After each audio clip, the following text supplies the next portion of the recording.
ஒரு ஊரில் ஒரு பெரிய ஞானி இருந்தார். அவர் படுக்கையில் இருந்தார். இன்னும் கொஞ்ச நேரம்தான் அவர் இந்த உலகத்தில் இருக்க போகிறார். அவரை சுற்றி ஏகப்பட்ட கூட்டம். ஏற்கனவே அவருடைய உபதேசங்களை கேட்டவங்க பல பேர் வந்து அவரை சுற்றி நிற்கிறாங்க. அந்த ஞானி மெதுவாக கண்ணை திறந்து பார்க்குறார். எல்லாரும் அவருடைய கடைசி வார்த்தையை கேட்கறதுக்காக அவளோட காத்துக்கிட்டு இருக்கிறாங்க. அந்த ஞானி மெதுவாக பேச ஆரம்பித்தார்.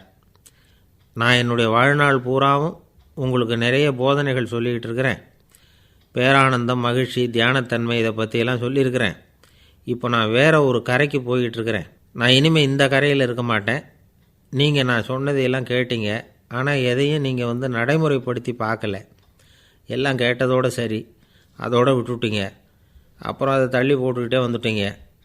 மேலும் அதை தள்ளி போடுறதுல எந்த பிரயோஜனமும் கிடையாது. இப்போ நான் போய்கிட்டு இருக்கிறேன். உங்களில் யாராவது என்னோட வர்றதுக்கு தயாரா அப்படின்னு கேட்டார். அவ்வளவுதான். யாரும் வாயை திறக்கலை. ஒரே மௌனம், சத்தமே இல்லை. ஒருத்தர் பார்த்துக்கிட்டே நிற்கிறாங்க. அந்த கூட்டத்தில் ஒரு ஆள் அந்த ஞானி கூடவே 40 வருஷத்துக்கு மேலே இருந்திருக்கிறான். அவனும் வாயை திறக்காமல் இன்னொருத்தன் முகத்தை பார்த்துக்கிட்டே நிற்கிறான். இந்த சமயத்தில் பின்னாடி நின்றுக்கிட்டு இருந்த ஒருத்தன் கையை தூக்கினான். ஞானி அவனை பார்த்தார். சரி, ஒருத்தனுக்காவது நம்மோட வர்றதுக்கு தைரியம் இருக்குது அப்படின்னு நினச்சார். ஆனால் அந்த ஆள் என்ன சொன்னான் தெரியுமா? ஐயா, நீங்கள் கேட்குறப்போ நான் உடனே எழுந்திருக்கல, கையை மட்டும்தான் தூக்கினேன். என்ன காரணம்னா, நான் எப்படி அடுத்த கரைக்கு வந்து சேர்றதுங்கிறது தெரிஞ்சுக்கிறதுக்காக தான். அந்த விவரத்தை மட்டும் இப்போ உங்ககிட்ட இருந்து நான் தெரிஞ்சுக்க ஆசைப்பட்றேன். ஏன்னா இப்போ நான் உங்கள் கூட வர்றதுக்கு தயாராக இல்லை. எவ்வளவோ காரியங்களை நான் இன்னும் இங்கே முடிக்க வேண்டி இருக்குது. வீட்டுக்கு ஒரு விருந்தினர் வந்திருக்கிறார். என்னுடைய இளைய மகனுக்கு கல்யாணம் பண்ணி வைக்கணும். அதனால் இன்றைக்கி உங்கள் கூட வர முடியாது. அது மட்டும் இல்லை, இப்போ உங்கள் கூட அடுத்த கரைக்கு வந்தால் திரும்பி வர முடியாதுன்னு வேறு சொல்கிறீங்க. அதனால் இப்போ நான் வரல. இன்னொரு நாள் நிச்சயமாக நான் வர்றேங்க, வந்து உங்களை சந்திக்கிறேன். அதனால் இப்போ நீங்கள் இன்னொரு தடவை எங்களுக்கு விளக்கமாக சொல்லணும். ஏற்கனவே பல தடவை சொல்லியிருக்கிறீங்க. தயவு பண்ணி இப்போ ஒரு தடவை சொன்னீங்கன்னா சௌகரியமாக இருக்கும். அந்த அடுத்த கரையை அடையிறது எப்படி? இப்போ ஒரு தடவை அதை விளக்கமாக சொல்லிட்டிங்கன்னா நல்லா ஞாபகப்படுத்திக்குவேன். அது சரியான சமயம் வர்றப்போ இது எனக்கு உதவியாக இருக்கும் அப்படின்னு நானா. ஆனால் உண்மை என்ன தெரியுமா? அந்த சரியான சமயம் வரவே இல்லை அப்படிங்கிறது தான் உண்மை. இப்படி அந்த கதை முடியும். இந்த கதை வந்து அந்த ஒரு ஆளுக்கு மட்டும் இல்லை, கிட்டத்தட்ட எல்லாருக்குமே அது பொருந்தும் அப்படிங்கிறாங்க விவரம் தெரிஞ்சவங்க. எல்லாருமே அந்த சரியான தருணத்துக்காக தான் காத்துக்கிட்டு இருக்கிறாங்களாம். அதுக்காக ஜோசியம் பார்க்குறாங்க, கைரேகை பார்க்குறாங்க. நாளைக்கு என்ன நடக்குங்கிற ஆவலில் எல்லோரும் காத்துக்கிட்டு இருக்கிறாங்க. ஆனால் அந்த ஒரு நாள் ஒருபோதும் வரப்போகிறதில்ல. நீங்கள் தள்ளி போடுறதுக்காக பல அர்த்தமில்லாத காரணங்களை தேடுறீங்க அப்படிங்கிறார் ஒரு ஞானி. காத்திருக்கிறதுலேயே நம்ம காலம் ஓடி போயிடுது. ஏன்னா இன்றைக்கி நாம் சிந்திக்கிறது நாளைக்கு நாம் சிந்திக்கிறது இல்லை. ஒவ்வொரு நாளும் ஒவ்வொரு மாதிரி போயிடுது. நாளைக்கு மறுநாளை பற்றியே சிந்திக்கிறோம். இப்படியே அது பாட்டுக்கு போயிடும்.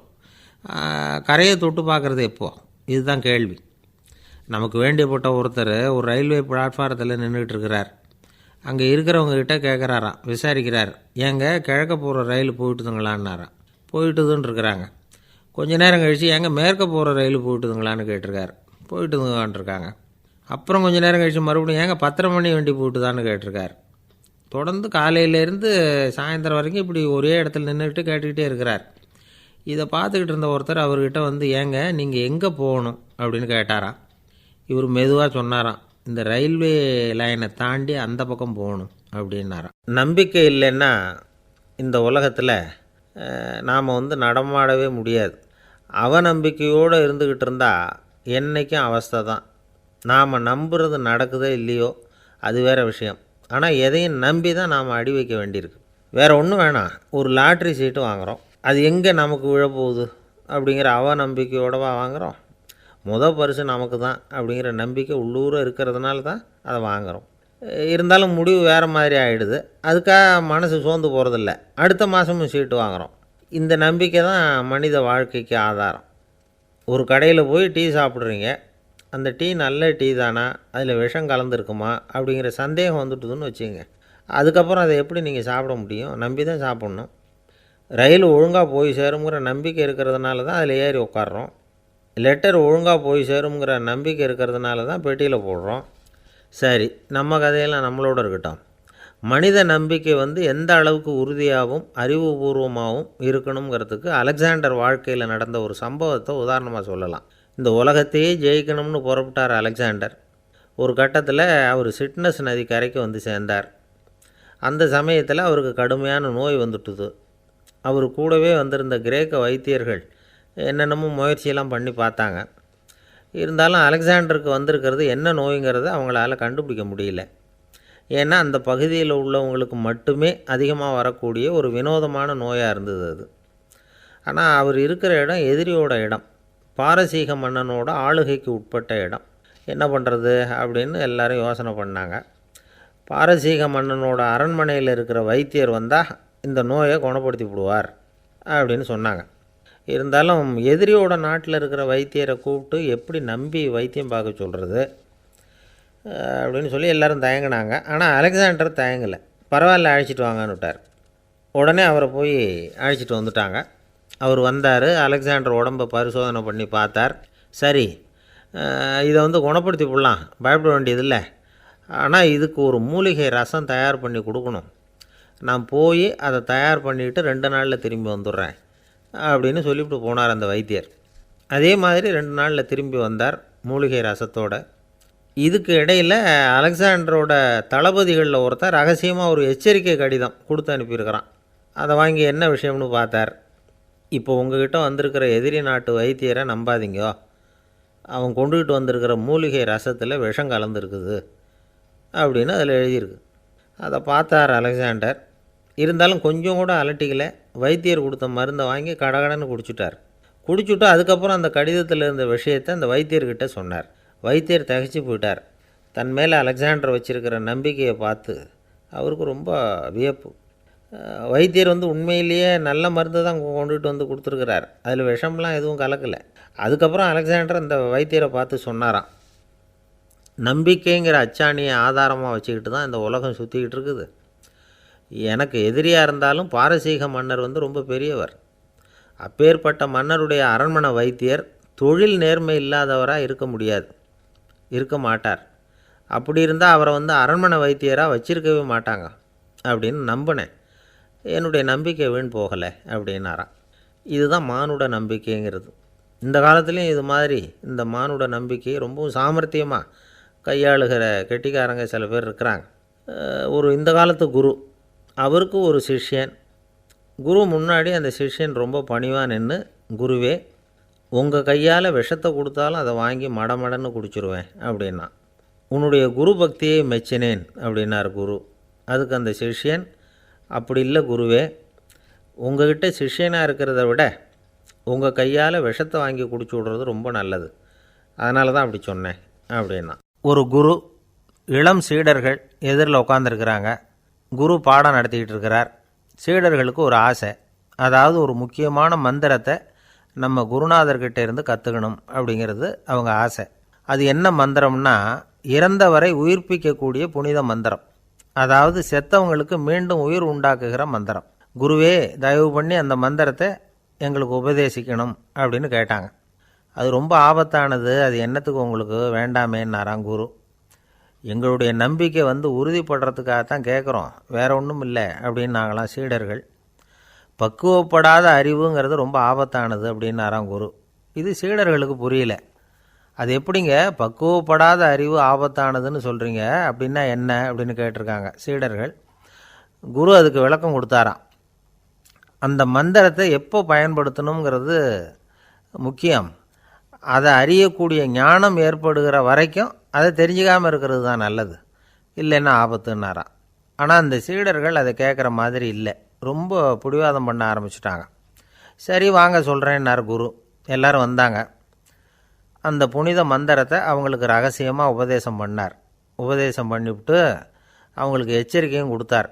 இந்த மந்திரத்தை நல்லா ஆராய்ச்சி பார்த்ததுக்கு அப்புறம்தான் உச்சரிக்கணும், அவசரப்பட்டு எதுவும் செஞ்சிடக்கூடாது அப்படின்னு ஒரு தடவைக்கு பல தடவை எச்சரிக்கை கொடுத்தார். சரின்னு சொல்லிவிட்டு அவங்கெல்லாம் மந்திரத்தை கற்றுக்கிட்டு எழுந்திரிச்சு போயிட்டாங்க. ஒரு நாள் அந்த சீடர்கள் எல்லாம் மணற்பாங்கான இடத்துல அப்படியே நடந்து போயிட்டுருக்கிறாங்க. ஒரு பாலைவன பகுதி மாதிரி ஒரு இடம். அங்கே ஒரு இடத்துல எலும்புகள் குவியலாக கிடந்தது. உடனே இந்த சீடர்கள் முன்ன பின்ன யோசிக்காமல், தியானமும் பண்ணாமல், அந்த மந்திரத்தோட பயனை சோதித்து பார்க்கணும் அப்படின்னு நினச்சிக்கிட்டு அந்த மந்திரத்தை உச்சரிக்க ஆரம்பிச்சிட்டாங்க. அவ்வளோதான். உடனே என்னாச்சு தெரியுமா, அந்த எலும்புகள் எல்லாம் ஓநாய்களாக மாறி அவங்கள துரத்த ஆரம்பிச்சிட்டுது. சீடர்கள் எல்லாம் தலைதெறிக்கி ஓட ஆரம்பிச்சிட்டாங்க. ஓநாய்களும் விடலை. அவங்கள துரத்தி பிடிச்சி கடித்து குதற ஆரம்பிச்சுட்டுது. அப்போ தான் அந்த சீடர்களுக்கு குரு சொன்ன அறிவுரையோட அர்த்தம் புரிஞ்சுது. பக்குவப்படாத அறிவு ஆபத்தானது அப்படிங்கிறது. அதனால் இதிலேருந்து நாம் தெரிஞ்சுக்க வேண்டியது என்னென்னா, நாம் நம்ம அறிவை வளர்த்துக்கிட்டால் மட்டும் போதாது, அந்த அறிவை எப்போ எப்படி பயன்படுத்தணும் அப்படிங்கிற பக்குவமும் நமக்கு வரணும். அப்போ தான் வாழ்க்கை நல்லபடியாக அமையும். இல்லைன்னா இடைஞ்சல் தான். இந்த காலத்தில் சில சின்ன பிள்ளைங்களுக்கே அறிவு ரொம்ப பக்குவப்பட்டிருக்குங்கிறத உணர முடியுது. ஒரு சின்ன பையன் பள்ளிக்கூடத்தில் மார்க் லிஸ்ட்டு கொடுத்தாங்க, வாங்கிக்கிட்டு அவசரமாக வீட்டுக்கு ஓடினான். எதிரில் வந்த ஒருத்தர் கேட்டார், என்ன அவசரம், ஏன் இப்படி வேகமாக ஓடுறேன்னார். எங்கள் அம்மா கிட்ட அடி வாங்கணும், அதுக்காக தான் ஓடுறேன்னா. அடி வாங்கிறதுக்காக இவ்வளவு அவசரம்னார் அவர். அப்படி இல்லைங்க, நான் போகிறதுக்குள்ளே எங்கள் அப்பா வீட்டுக்கு வந்துட்டாருன்னா அவர்கிட்ட அடி வாங்க வேண்டியிருக்கும், அதை அவாய்ட் பண்ணுறதுக்காக இப்படி ஓடுறேன் அப்படின்னு நானான் அந்த பையன். ஒரு ஊரில் ஒரு ஆள் இருந்தான். அவனுக்கு ஒரே ஒரு மகள். அவளை நல்ல இடத்துல கட்டி கொடுக்கணும்னு ஆசைப்பட்டான். அதுக்காக மாப்பிள்ளை தேடிக்கிட்டு இருந்தான். அவன் கொஞ்சம் வசதியான ஆள், அதனால் நிறைய பேர் வந்தாங்க. இருந்தாலும் ஒரு நல்ல குணமுள்ள மாப்பிள்ளையாக இருக்கணும் அவன் எதிர்பார்த்தான். அப்படி இருக்கணும்னு தொடர்ந்து முயற்சி பண்ணான். கடைசியாக ஒரு 3 பேர் கிடைச்சாங்க. அந்த 3 பேரில் யாரை தேர்ந்தெடுக்கிறது, இதுதான் அவனுக்கு வந்த குழப்பம். இந்த நிலைமையில் ஒரு பெரியவரை தேடி போனான். அவர்கிட்ட தன்னுடைய பிரச்சனையை சொன்னான். அவர் கொஞ்சம் யோசனை பண்ணார். அதுக்கப்புறம் 3 பேரையும் கூப்பிட்டார். இதை பாருங்கப்பா, உங்கள் 3 பேருக்கும் 3 மாத கால அவகாசம் தர்றேன். நீங்கள் இப்போ போகலாம், 3 மாதம் கழித்து திரும்பி வரலாம். அப்படி வரும்பொழுது இந்த 3 மாத காலத்தில் நீங்கள் செஞ்ச நல்ல காரியம் ஏதாவது ஒன்று சொல்லணும். அதை வச்சு உங்களில் ஒருத்தரை நாங்கள் தேர்ந்தெடுத்துக்கிறோம் அப்படின்னு சொன்னாராம். 3 பேரும் சரின்னு சொல்லிவிட்டு திரும்பி போயிட்டாங்க. 3 மாதம் ஆச்சு. அதுக்கப்புறம் ஒரு நாள் திரும்பி வந்தாங்க. அவர் அவங்கள கூப்பிட்டு உட்கார வச்சார். அப்புறம் கேட்டார், இப்போ சொல்லுங்கள், இந்த 3 மாத காலத்தில் நீங்கள் செஞ்சுருக்கிற ஏதாவது ஒரு நல்ல காரியத்தை சொல்லுங்கள் அப்படின்னார். முதல்ல ஒருத்தன் எழுந்திரிச்சு நின்னான். ஐயா, எங்கள் அப்பா இறந்த பிறகு அவரோட கணக்கு வழக்குகளை எடுத்து பார்த்துக்கிட்டு இருந்தேன். அவர் ஒரு வியாபாரிகிட்ட 10,000 ரூபா கடன் வாங்கியிருக்கிறதாக எழுதியிருந்தார். அந்த வியாபாரியும் இப்போ உயிரோடு இல்லை. இருந்தாலும் அந்த வியாபாரியோட மகனை தேடி கண்டுபிடிச்சேன். கணக்கு புத்தகத்தை காட்டினேன். எங்கள் அப்பா உங்கள் அப்பா கிட்ட 10,000 ரூபா கடன் வாங்கியிருக்கிறதாக இதை எழுதியிருக்கிறார். அதனால் அதை திருப்பி கொடுக்கறதுக்காக வந்திருக்கிறேன், இந்தாங்க அந்த பணம் அப்படின்னு சொல்லி கொடுத்துட்டு வந்துட்டேன் அப்படின்னு நானும். இதை பெரியவர் கவனமாக கேட்டுக்கிட்டார். அதுக்கப்புறம் 2வது இளைஞன் எழுந்திரிச்சான். ஐயா, நான் போன மாதம் ஒரு நாள் ராத்திரி வேளையில் ஒரு காட்டுப்பாதை வழியாக எங்கள் ஊருக்கு போய்கிட்டு இருந்தேன். அந்த சமயத்தில் அந்த வழியாக வந்துக்கிட்டு இருந்த ஒரு வழிப்போக்கர்கிட்ட 4-5 திருடர்கள் வம்பு வளர்த்து அவர்கிட்ட இருந்த பொருளையெல்லாம் கொள்ளையடிச்சிக்கிட்டு இருந்தாங்க. நான் உடனே ஒரு குச்சியை எடுத்துகிட்டு ஓடினேன். அந்த திருடர்களை அடித்து விரட்டினேன்.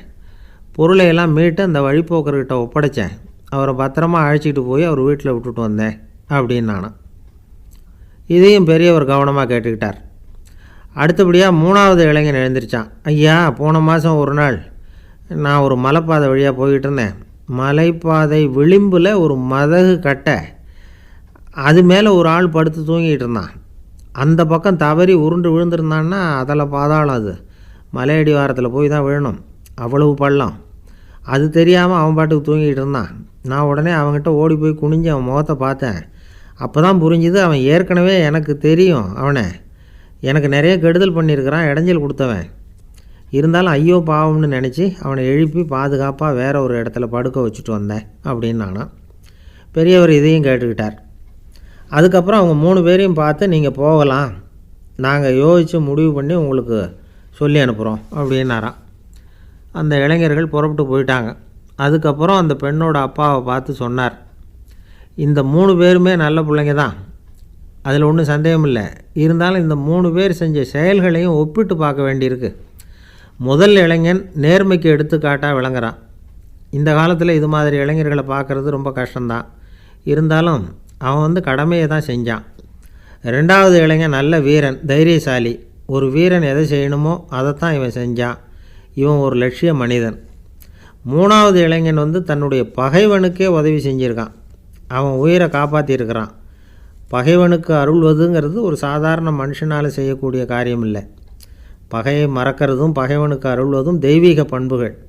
அதனால் இவனையே உன்னுடைய மகளுக்கு ஏற்ற மாப்பிள்ளையாக தேர்ந்தெடுக்கலாம் அப்படின்னு சொன்னாங்களாம். ஒரு நல்ல நாளில் அவங்களுக்கு திருமணம் நல்ல விதமாக நடந்து முடிஞ்சுதான். இது சுவாமி சின்மயானந்தர் சொல்லியிருக்கிற ஒரு கதை. இதிலேருந்து நாம் புரிந்து கொள்ள வேண்டிய ஒரு கருத்து, நமக்கு கெடுதல் பண்ணவங்களுக்கும் நாம் நல்லது செய்யணும். ஆனால் நடைமுறையில் அப்படி நம்மளால் செய்ய முடியறதில்ல. அதுதான் சிக்கல்.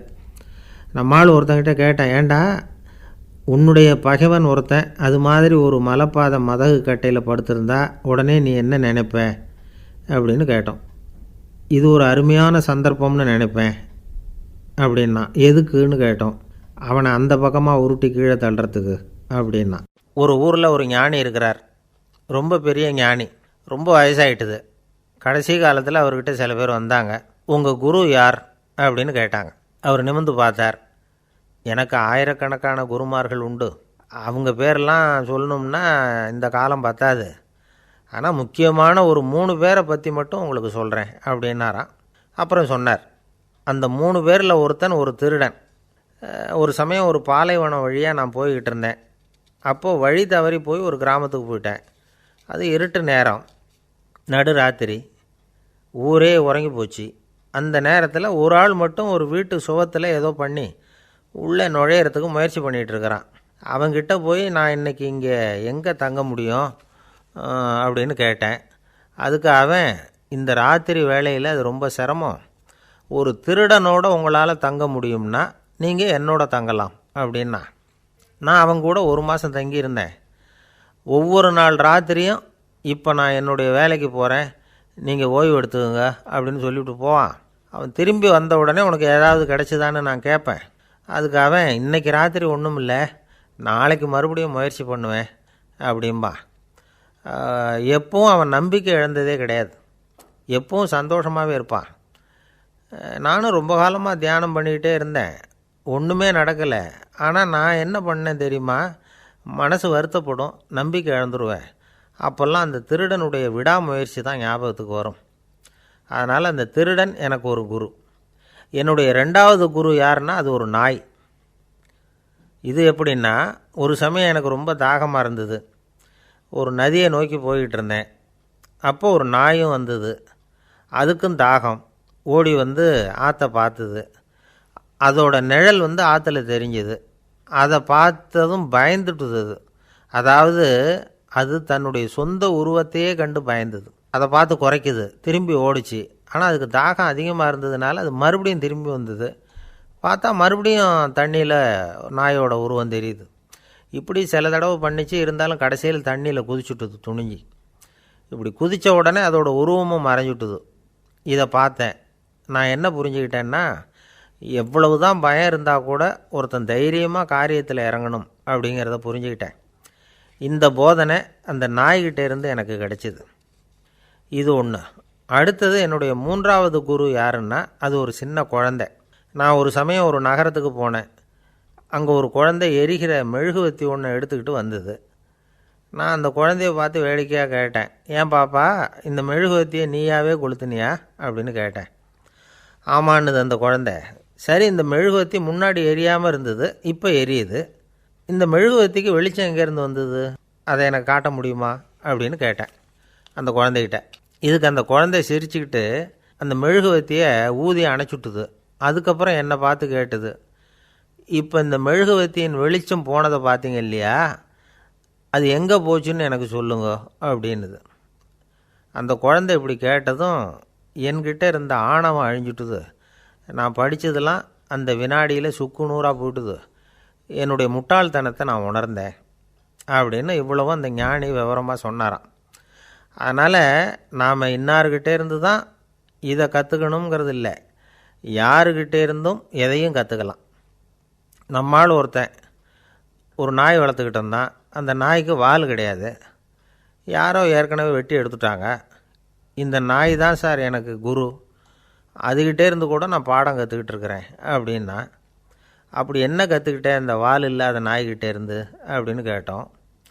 நாம் யாருக்கிட்டேயும் வாலாட்டக்கூடாது அப்படிங்கிற பாடத்தை அதுக்கிட்டே இருந்து தான் நான் கற்றுக்கிட்டேன் அப்படின்னா. அவர் ஒரு பெரிய குடும்பத்தில் பிறந்தவர்.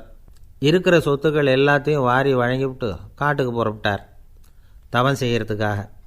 இருந்தது பூராவும் கொடுத்துட்டார். இனிமேல் எதுவுமே இல்லை கொடுக்கறதுக்கு. அப்போது கடைசியாக ஒருத்தன் கையை நீட்டினான். ஐயா ஏதாவது கொடுங்கன்னா. அவர் பார்த்தார். கட்டியிருக்கிற வேட்டியை தவிர வேறு எதுவுமே இல்லை. 8 முழம் பட்டு வேட்டி, ஜரிகை கரையோடு இருக்குது.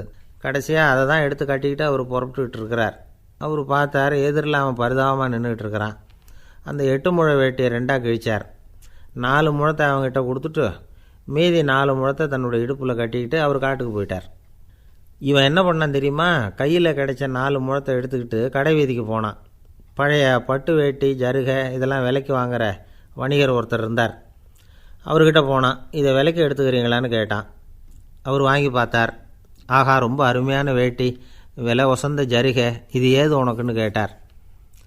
அவன் நடந்ததை சொன்னான்.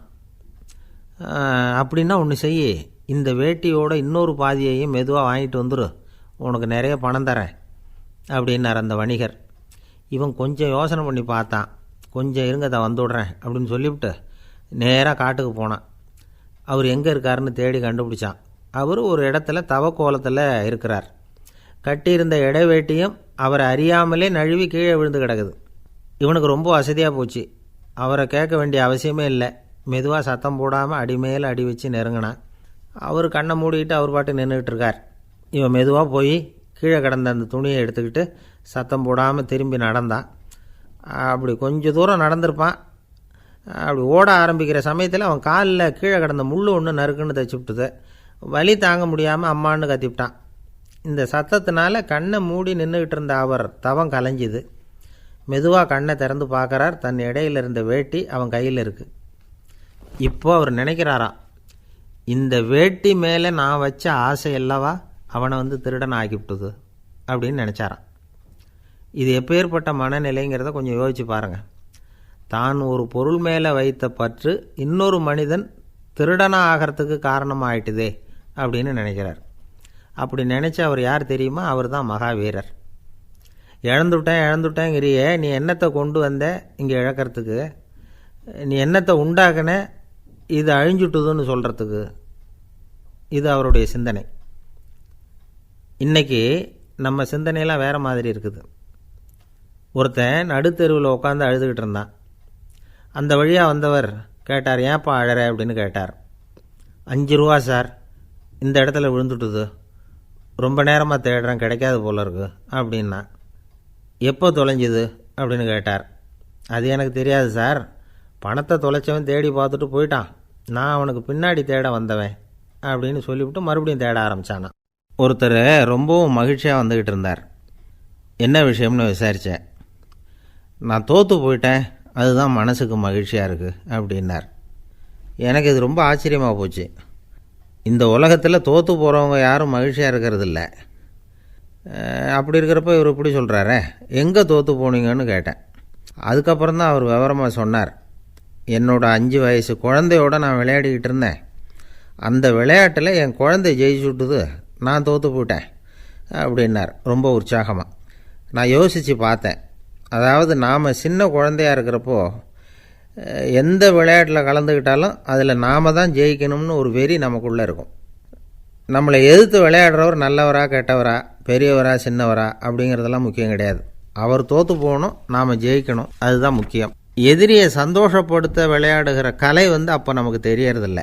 வாழ்க்கையில் ஒரு பக்குவம் வந்ததுக்கு அப்புறம் வெற்றி பெறணுங்கிற மன அழுத்தம் போயிடுது. போட்டியில் ஜெயிக்கணுங்கிறத விட குழந்தையை சந்தோஷப்படுத்தணுங்கிறது முக்கியமாக போச்சு. ஜெயிக்கணுங்கிற வெறி ஓடி போட்டுது. ஒரு குழந்தையாக இருந்தப்போ நம்ம வளர்ச்சிக்கு உதவிய வெறி பெரியவனானதுக்கு பிறகு நமக்கு எதிரியாக மாறுது. அதை சரியான சமயத்தில் நாம் புரிஞ்சுக்கிட்டோம்னா போதும், நாம் பொழைச்சிக்கலாம். ஒவ்வொரு மனுஷனுமே வாழ்க்கையோட அடுத்த கட்ட வளர்ச்சியில் அடி எடுத்து வைக்கிற நேரத்தில் தன்கிட்ட இருந்து ஏதோ ஒரு குணத்தை அல்லது தன் குணம் இருந்த ஏதோ ஒரு உறவை நாம் இழக்கத்தான் வேண்டியிருக்குது. ஒரு கட்டம் வரைக்கும் உதவியாக இருந்த குணம் அடுத்த கட்டத்துக்கு தடையாக கூட மாறிடலாம். இந்த பரிமாண மாற்றத்துக்கு உள்ளாகிற ஒவ்வொருத்தரும் பிரத்யட்சமாக இதை உணர்றாங்க. ஆனால் பல பேர் எப்படின்னா பழசை திறந்துவிட்டு புதிய கொள்கைகளை உருவாக்கிக்கிறதுக்கு இஷ்டம் இல்லாமல் இருந்துவிடுறாங்க, அல்லது அப்படி செய்ய முடியாமல் தவிக்கிறாங்க. இதையெல்லாம் மீறி அந்த பழசை திறந்துவிட்டா அதை இழந்ததால் உண்டாகிற மன அழுத்தம் சில காலத்துக்கு வருத்திக்கிட்டு தான் இருக்கும், வேறு வழி இல்லை. ஆரோக்கியமான ஒரு முன்னேற்றத்துக்காக அந்த மன அழுத்தத்தை தாங்கிக்கத்தான் வேணும் அப்படிங்கிறாரு அந்த உலக புகழ்பெற்ற மேதை ஒருத்தர், இந்த ஸ்காட் பெக் அப்படிங்கிறவர். பிறந்த நாள் முதல் இதுதான் சரி அப்படின்னு கற்பிக்கப்பட்டு வந்த ஒவ்வொரு தத்துவத்தையும் தங்களுடைய வளர்ச்சிக்கு தகுந்த மாதிரி மாற்றி அர்த்தப்படுத்தி கொள்ள முடியாமல் வாழ்க்கை சூழலில் அப்படியே அரைப்பட்டு தூளாகிறவர்கள் தான் ரொம்ப தவிக்கிறாங்களாம். இதுதான் அவருடைய கருத்து. பெரும்பாலும் மனிதர்களுடைய நடுத்தர வயசில், அதாவது 30 தாண்டுகிற சமயத்தில் தான் இந்த தவிப்பு உண்டாகுதான். இதை தான் மேற்கத்திய நாடுகளில் அடிக்கடி மிட் லைஃப் கிரைசிஸ் அப்படின்னு சொல்கிறாங்க. அப்பப்போ பழசையெல்லாம் தொலைச்சி விட்டு புதுசாக பிறக்கிறதுக்கு கற்றுக்கணும். ஒவ்வொரு நிமிஷத்தையும் அந்த நிமிஷத்துக்கு ஏற்ற சித்தாந்தம் கொண்டவர்களாக சந்திப்போம் அப்படிங்கிறார் அந்த உளவியல் நிபுணர். இப்படி பழகிக்கிட்டால் வாழ்க்கை இன்பமயம், இல்லைன்னா தவிப்பு மயம்தான். பழசை தொலைக்க முடியாதவர்களில் எத்தனையோ பேர் உண்டு, எத்தனையோ ரகம் உண்டு. அதில் வேடிக்கையான நண்பர்களும் உண்டு. ஒருத்தர் நண்பர் வீட்டுக்கு போனார். அவர் ஏதோ இனிப்பு பலகாரம் கொடுத்து சாப்பிட சொல்லியிருக்கிறாங்க அவங்க வீட்டில். இவர் சாப்பிட்டு பார்த்துட்டு சொன்னாராம், சார் 6 மாதத்துக்கு முன்னாடி ஒரு தடவை இங்கே வந்தேன், அப்போது ஒரு இனிப்பு பலகாரம் கொடுத்தீங்க, அது இதை விட நல்லா இருந்தது சார் அப்படின்னாராம். அப்போ செஞ்ச அதே இனிப்பு பலகாரம் தான் சார் இதுவும் அப்படின்னாராம் அவர். இயேசுநாதர்கிட்ட ஒருத்தர் கேட்டாராம், இயேசுவே என்னை எவ்வளவு நேசிக்கிறீர்கள் அப்படின்னு.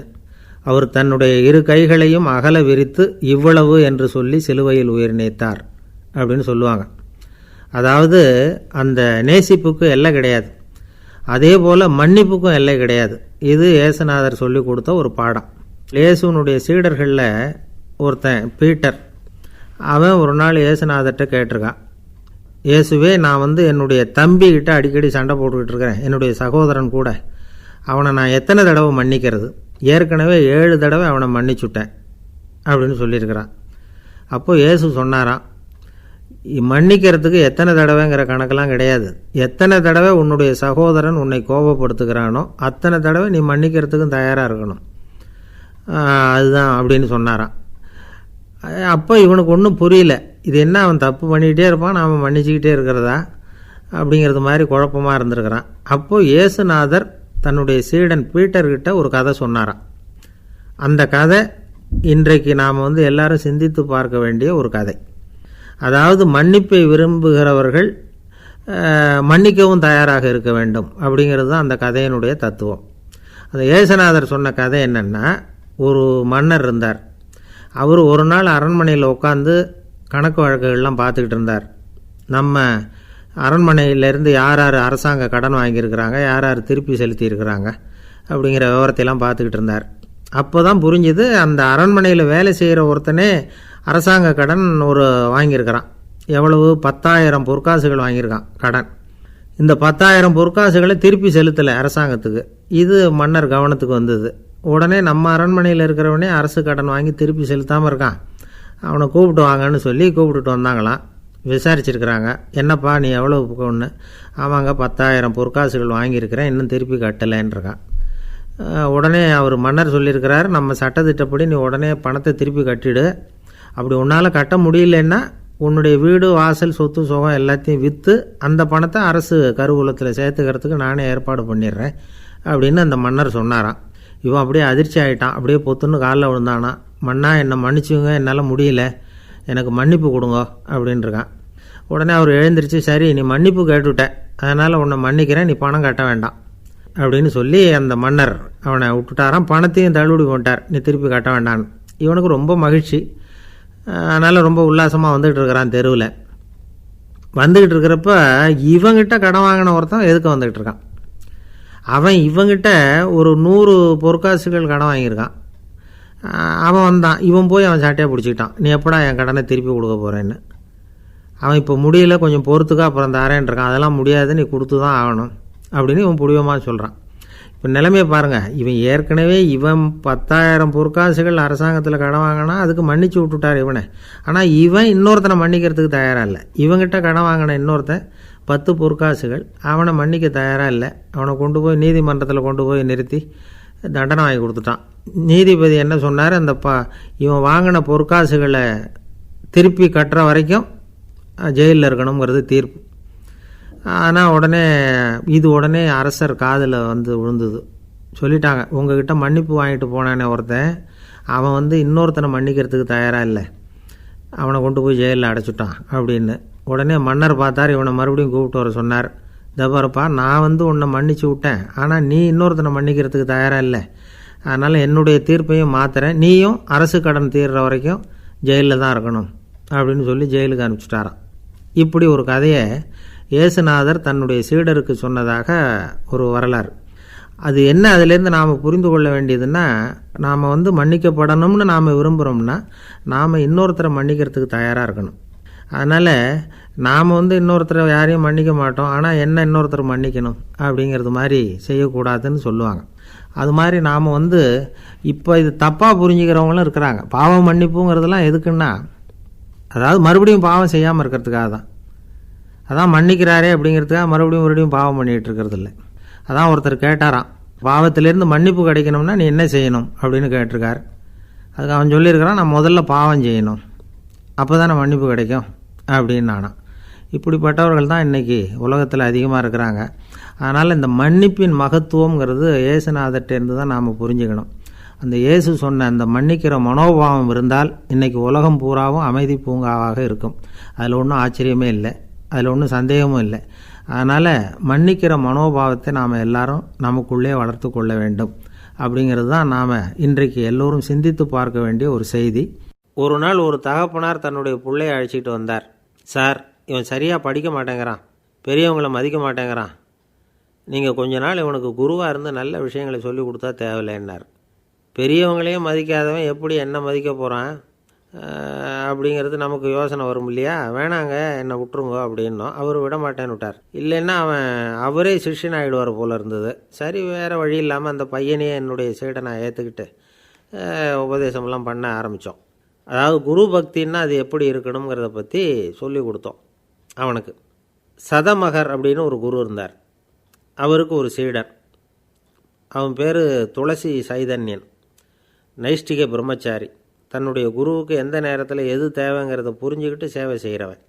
ஆனால் இவனை பற்றி மற்ற சீடர்களுக்கு பொறாமல் வந்துட்டுது, இவன் மட்டும் இப்படி இருக்கானேன்னு. உடனே குருக்கிட்ட போய் கோல் மூட்டினாங்க, அவன் சரியில்லை, அவன் நடந்துக்கிறது சரியில்லை அப்படி இப்படின்னு எதையாவது சொல்லி. இருந்தாலும் இதையெல்லாம் அந்த குரு நம்பலை. அவருக்கு தெரியும் யார் யார் எப்படின்னு. துளசி சைதன்யன் பெருமையை மற்ற சீடர்களுக்கு உணர்த்தணும் அப்படின்னு நினச்சார். அதுக்கு ஒரு வழி பண்ணார். ஒரு நாள் சீடர்களை எல்லாம் கூப்பிட்டுக்கிட்டு ஒரு காட்டு வழியாக போய்கிட்டு இருந்தார். அங்கே ஒரு பெரிய மலை அருவி கொட்டிக்கிட்டு இருந்தது. குரு சீடர்கள் பக்கம் திரும்பினார். இந்த மலையின் மேலே இருந்து அந்த படுபாதாளத்தில் குதிக்கிறதுக்கு உங்களில் யார் தயார் அப்படின்னு கேட்டார். ஒரு சீடனும் வாயை திறக்கலை, ஒதுங்கி நின்றுக்கிட்டாங்க. பின்னாடி மூட்டை முடிச்சோடு வந்துக்கிட்டு இருந்தான் துளசி சைதன்யன். அவனை பார்த்தார். தபாரப்பா, நீ மேலே இருந்து அந்த அருவியில் குதி அப்படின்னார். அப்படியே செய்கிறேன் சுவாமின்னா ஓடி போய் பொத்துன்னு குதிச்சுட்டான். அடுத்த கணமே குருநாதர் தன்னுடைய யோக சக்தியால் பறந்து போய் அவன் கீழே விழுந்துடாமல் தாங்கி பிடிச்சி கொண்டுக்கிட்டு வந்துட்டார். மற்ற சீடர்களுக்கெல்லாம் ஒரு மாதிரி ஆயிட்டுது. அடுத்தபடியாக என்ன பண்ணலாம்னு யோசித்தாங்க இவனை மாட்டி விடுறதுக்கு. ஒரு நாள் வெத்தலை அடிக்கிற ஒரு சின்ன உரலையும் உலக்கையையும் எடுத்து ஒளிய வச்சுட்டாங்க. சதமகர் சன்னியாசி இல்லை, அவர் வெத்தலை போடுவார். பல்லு சரியில்லை, அதனால் இடித்து தான் வெத்தலையை போடணும். திடீர்னு வெத்தலை பாக்கு கேட்டார். வழக்கமாக உரலில் இடித்து தர்றது தான் துளசியின் பழக்கம். உரலை தேடினா கிடைக்கல, என்ன பண்ணுறது? குரு கேட்டுவிட்டாரே, குரு சேவை தானே முக்கியம். என்ன பண்ணால் வெத்தலை பாக்க தன்னுடைய வாயில் போட்டு முன்னும் அதை எடுத்து அவர்கிட்ட கொடுத்துட்டான்.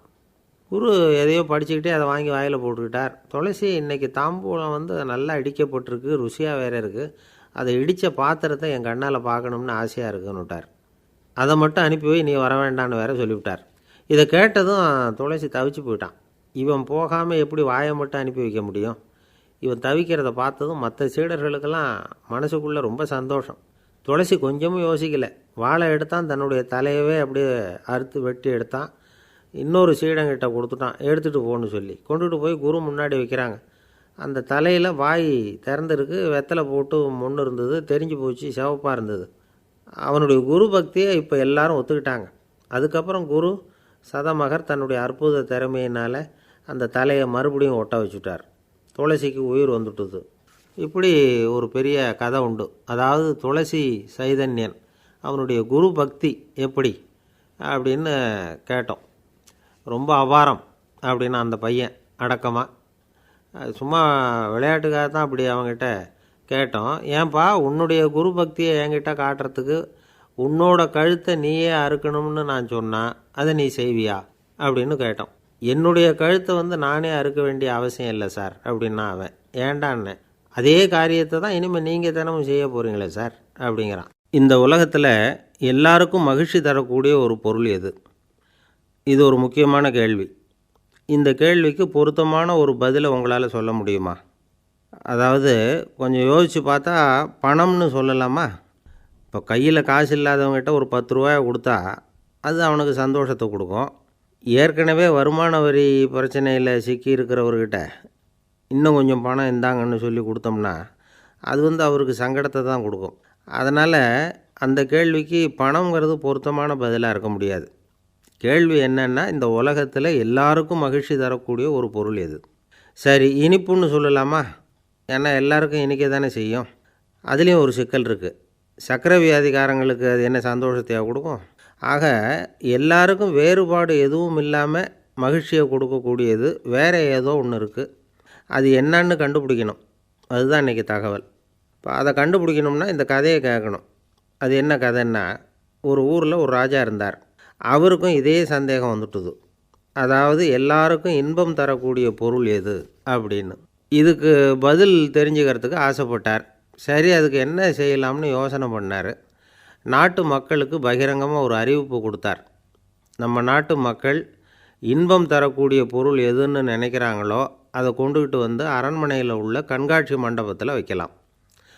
அப்படி அவங்க வைக்கிற பொருள்களில் எது எல்லாருக்கும் இன்பம் தரக்கூடியதாக இருக்குமோ அதை வச்சவருக்கு 1000 பொற்காசுகள் பரிசு அப்படின்னு அறிவிப்பு கொடுத்துட்டார். ஜனங்கள் இந்த அறிவிப்பை கேட்டாங்க. அதுக்கப்புறம் சும்மா இருப்பாங்களா? 1000 பொற்காசுன்னா சும்மாவா? அவங்க கையில் என்னென்ன கிடைச்சதோ அதையெல்லாம் கொண்டாந்து அரண்மனை காட்சி மண்டபத்தில் வச்சுட்டாங்க. அதுக்கப்புறமா ராஜா அங்கே வந்தார். ஒவ்வொன்றா பார்த்துக்கிட்டே வந்தார். முதல்ல ஒரு குயில் இருந்தது, இனிமையாக பாடக்கூடிய குயில். இந்த குயிலோட இன்னிசை எல்லாருக்கும் இன்பம் தரக்கூடியது தான். இருந்தாலும் காது கேட்காதவங்களுக்கு இந்த இசை எப்படி இன்பம் தர முடியும்? அதனால் இது சரியில்லைன்னு விட்டார். அடுத்தபடியாக போனார். அங்கே என்ன வச்சுருக்குறாங்கன்னு பார்த்தா ஒரு அழகான மயில் அங்கே தோகை விரித்து ஆடிக்கிட்டு இருக்குது. இந்த மயிலோட ஆட்டம் மனசுக்கு இன்பம் தரக்கூடியது தான். இருந்தாலும் பார்வை இல்லாதவங்க இந்த ஆட்டத்தை பார்த்து ரசிக்க முடியுமா? முடியாது. அதனால் இதுவும் சரியில்லை அப்படின்னு சொல்லிவிட்டார். அதுக்கு அடுத்தபடியாக போனார். பல வகையான இனிப்பு பண்டங்களை வச்சுருந்தாங்க. பார்த்தார், வயசானவங்களுக்கும் நோயாளிகளுக்கும் இது இன்பம் தராது, துன்பம் தான் கொடுக்கும் அப்படின்னார். இப்படி ஒவ்வொன்றா பார்த்துக்கிட்டே போகிறார். அழகான மலர்கள், கனிகள், ஓவியங்கள் எதுவுமே பொருத்தமாக தெரியல. சகல பேருக்கும் இன்பம் தரக்கூடிய வகையில் எதுவும் இல்லை. கடைசியாக வந்தார். அங்கே ஒரு களிமண் பொம்மை இருந்தது. அது என்ன பொம்மை தெரியுமா? பசியால் வாடி இருக்கிற ஒருத்தருக்கு ஒரு அம்மா இனிமையாக பேசிக்கிட்டு சோறு போடுறது மாதிரி அந்த பொம்மையை செஞ்சுருந்தாங்க. அதுக்கு கீழே அன்பு அப்படின்னு எழுதியிருந்தது தான். ராஜா பளிச்சுன்னு ஒரு முடிவுக்கு வந்தார். அந்த பொம்மையை செஞ்ச சிற்பியை வரவழைச்சார், பரிசு கொடுத்தார். அன்பு ஒன்று தான் எல்லாருக்கும் இன்பம் அளிக்கக்கூடிய பொருள். காது கேட்காதவங்களும் அதை கேட்க முடியும், பார்வை இல்லாதவங்களும் அதை பார்க்க முடியும், குழந்தைகளும் அதை உணர முடியும் அப்படின்னு அதுக்கு விளக்கம் கொடுத்தார் அந்த மன்னர். இந்த உலகத்தில் எல்லாருக்கும் மகிழ்ச்சி தரக்கூடிய ஒரு பொருள் அன்பு தான். அதை புரிஞ்சுக்கிட்டு தான் சில கணவன்மார்கள் மனைவி பேரில் ரொம்ப அன்பை காட்டிக்கிறது வழக்கம். ஒரு வீட்டு வாசப்படி பக்கமாக மழைக்கு ஒதுங்கினார் ஒருத்தர். மழை தூரிக்கிட்டு இருந்தது, இருட்டு நேரம். அந்த வீட்டில் இருந்தவர், இன்றைக்கி ராத்திரி வேணும்னா இங்கேயே தங்கிட்டு காலையில் போங்க அப்படின்னார். உடனே இவர் சொன்னார், ரொம்ப நன்றிங்க, ஒரு 10 நிமிஷத்தில் இதை வந்துவிடுறேன் அப்படின்னு சொல்லிவிட்டு எங்கேயோ ஓடினார். 10 நிமிஷம் கழித்து திரும்பி வந்தார். ஆமாம், எங்கே போயிட்டு வந்தீங்கன்னு கேட்டார் வீட்டில் இருந்தவர். நேராக எங்கள் வீட்டுக்கு போய் மனைவிக்கிட்ட இன்றைக்கி ராத்திரி இங்கேயே தங்கிக்கிறேன்னு சொல்லிவிட்டு வந்துவிட்டேன் அப்படின்னார் அவர். அன்பில் இது ஒரு ரகம். ஒரு ஆஃபீஸில் வேலை பார்க்குற ஒருத்தர் ஏதோ தப்பு பண்ணிவிட்டார். உடனே மேலதிகாரி அவரை கூப்பிட்டு அனுப்புனார். நீ செஞ்சது தப்புன்னார் கோபமாக. இது ஒரு ரகம். சில அதிகாரிகள் இப்படி நீங்கள் செஞ்சது தப்புன்னு சொல்கிறதில்ல, நீங்கள் செஞ்சது சரி அப்படின்னு சொல்கிறதில்ல. எப்படி சொல்லுவாங்கன்னா, நீங்கள் செஞ்சது சரியில்லைன்னு நான் நினைக்கிறேன் அப்படின்னு சொல்லுவாங்களாம். அதாவது சில பேர் நீங்கள் செஞ்சது தப்புங்கிறாங்க, அதையே மாற்றி சொல்கிறார் இவர், நீங்கள் செஞ்சது சரியில்லைன்னு நினைக்கிறேன். இது ரெண்டும் அர்த்தம் ஒன்று தான், இருந்தாலும் வார்த்தைகள் வித்தியாசம். நிர்வாக திறமை இல்லாத ஒரு அதிகாரி யூ ஆர் ராங் அப்படின்னு சொல்லுவாராம். நிர்வாக திறமை உள்ள அதிகாரியாக இருந்தால் அதையே கொஞ்சம் மாற்றி I think you are not correct அப்படிம்பாராம். இதுதான் வித்தியாசம். இருந்தாலும் வார்த்தைகளை உபயோகப்படுத்துகிற விதத்தை வச்சு தான் வேலை நல்லா நடக்கிறதும் நடக்காததும் இருக்குது. விவரம் தெரிஞ்சவங்க என்ன சொல்கிறாங்க தெரியுமா? Be a leader not a boss அப்படிங்கிறாங்க. ஒரு லீடராக இரு, பாஸாக இருக்காதே அப்படிங்கிறாங்க. சரி, அப்படின்னா லீடருக்கும் பாஸுக்கும் வித்தியாசம் உண்டா அப்படின்னு கேட்டால் இருக்குன்னு சொல்கிறாங்க. லீடருங்கிறவர் வேறு, பாஸுங்கிறவர் வேறு. ஒரு லீடர் எப்படி நடந்துக்குவார், ஒரு பாஸ் எப்படி நடந்துக்குவார், இதை முதல்ல நாம் தெரிஞ்சுக்கணும். அவங்க எப்படி நடந்துக்குவாங்க அப்படிங்கிறதுக்கு சில விவரங்கள் இருக்குது. அதை கேட்டோம்னா நாம் புரிஞ்சுக்கலாம் அதை. அதாவது பாஸுங்கிறவர் விரட்டிக்கிட்டே இருப்பார், லீடருங்கிறவர் ஊக்கப்படுத்திக்கிட்டே இருப்பார். நாளைக்கு சாயந்தரத்துக்குள்ளே அந்த வேலையை செஞ்சு முடிக்கலைன்னா தொலைச்சி விடுவோம் தொலைச்சி அப்படிம்பார் அவர். இவர் எப்படி சொல்லுவார்னா, இது வரைக்கும் நீங்கள் செஞ்சுருக்கிற வேலை ரொம்ப அற்புதம் அப்படிம்பார். பாஸுங்கிறவர் அதிகாரத்தை நம்பி செயல்படுறவர், லீடருங்கிறவர் நல்லெண்ணத்தை நம்பி செயல்படுறவர். நம்மக்கிட்ட அதிகாரம் இருக்குது, பவர் இருக்குது, அதனால் காரியத்தை சாதிச்சுடலாம் அப்படின்னு நினைக்கிறவர் அவர். மற்றவங்கக்கிட்ட ஒரு நல்ல அபிப்பிராயத்தை சம்பாதிச்சுக்கிட்டு அது மூலமாக காரியங்களை சாதிக்கிறவர் இவர். பாஸுங்கிறவர் பயத்தை உண்டு பண்ணுவார், லீடருங்கிறவர் அன்பை பரவ செய்வார். அதை செய்யலைன்னா ஆடிட்டில் தகராறாயிடும், இது செய்யலைன்னா இன்க்ரிமெண்ட்டு கட் ஆகிடும், இப்படி ஏதாவது சொல்லி பயமுறுத்திக்கிட்டே இருப்பார் அவர். இவர் அப்படி இல்லை. உடம்பு இப்படி இருக்குது, வீட்டில் எல்லோரும் சௌக்கியமாக இருக்கிறாங்களா, ஆஃபீஸில் எல்லாம் வசதியாக இருக்குதா, நான் ஏதாவது உதவி செய்யணுமா அப்படின்னு அன்புக்கு முக்கியத்துவம் கொடுப்பார். பாஸுங்கிறவர் எதுக்கெடுத்தாலும் நான் சொல்லிகிட்டு இருப்பார், லீடருங்கிறவர் நாமன்னு சொல்லிகிட்டு இருப்பார். பாஸுங்கிறவர் தப்புக்கு காரணம் யாருன்னு பார்ப்பார், லீடருங்கிறவர் தப்பு என்னன்னு பார்ப்பார். இதுதான் ரெண்டு பேருக்கு வித்தியாசம். The boss shows who is wrong, the leader shows what is wrong அப்படின்னு சொல்லுவாங்க. இந்த காரியம் எப்படி செய்யப்பட்டிருக்கு அப்படின்னு தெரிஞ்சுக்கிறவர் பாஸ், இந்த காரியத்தை எப்படி செய்யணும்னு செஞ்சு காட்டுறவர் லீடர். பாஸுங்கிறவர் பணியாளர்களை திட்டுவார், லீடர் மரியாதைக்குரியவராக நடத்துவார், அதுக்குரியவராக அவர் நடந்துக்குவார். செய்கிற வேலையை ஒரு சுமையாக நினைக்க வைக்கிறவர் பாஸ், செய்கிற வேலையை ஒரு சந்தோஷமாக ஆக்கிறவர் லீடர். ஒரு முதலாளியாக இருக்கிறவர் அல்லது ஒரு நிர்வாகியாக இருக்கிறவர் இது மாதிரியான நுணுக்கங்களையெல்லாம் தெரிஞ்சு வச்சுக்கிறது நல்லது. ஒரு பாஸ் இருக்கார், அவர் ஒரு நாள் ரொம்ப பெருமையாக தன்னோட ஆஃபீஸை பற்றி பேசிக்கிட்டு இருந்தார். எனக்கு கீழே 200 பேர் வேலை செய்கிறாங்க சார், நான் ஒரு கோடு கிழிச்சா அவங்க அதை தாண்டாத அளவுக்கு நான் நடந்துக்கிறேன் சார் அப்படின்னார் அவர். அது எப்படி முடியுது உங்களால் அப்படின்னு கேட்டோம். நான் கோடே கிழிக்கிறதில்ல சார் அப்படின்னார்.